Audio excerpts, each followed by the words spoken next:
All of this comes after a turmoil-filled 2023 at Davenport. Months after the deadly building collapse in May, several top officials, including longtime Davenport attorney Tom Warner, announced their plans to leave.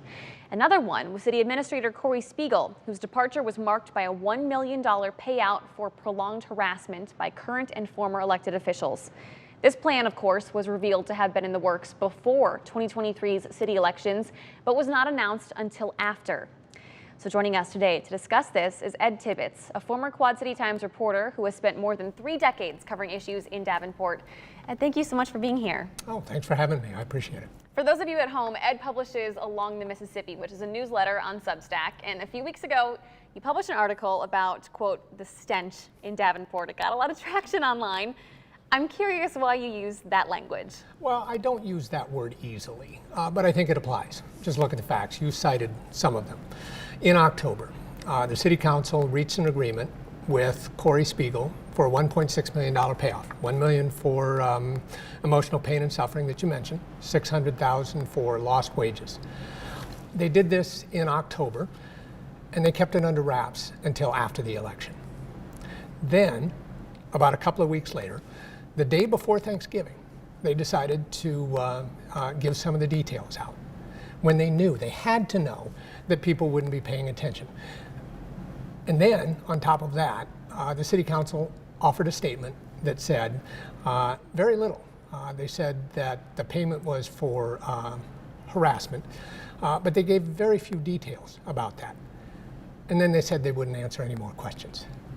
It appeared designed to, to avoid public transparency.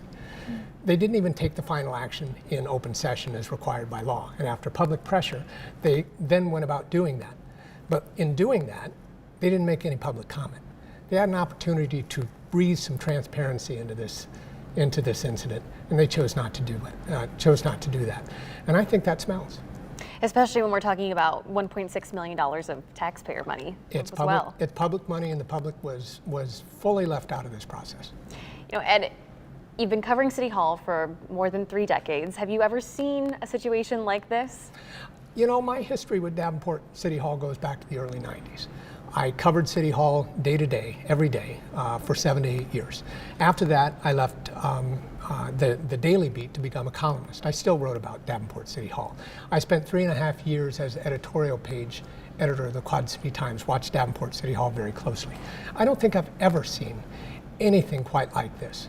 And after it happened, a lot of people who had been around for a long time had made the same observation. They hadn't seen anything like this. It really was an extraordinary event.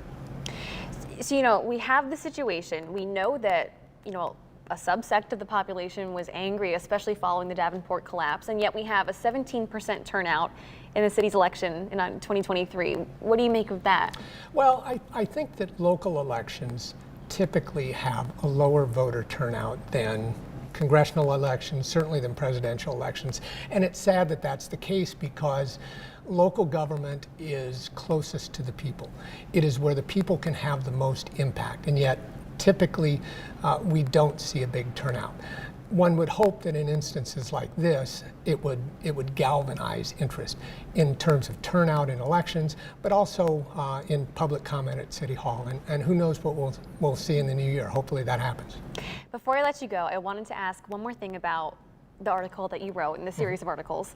You talked about city leaders asking for state legislators to step up and fill in this problem. What do you make of that?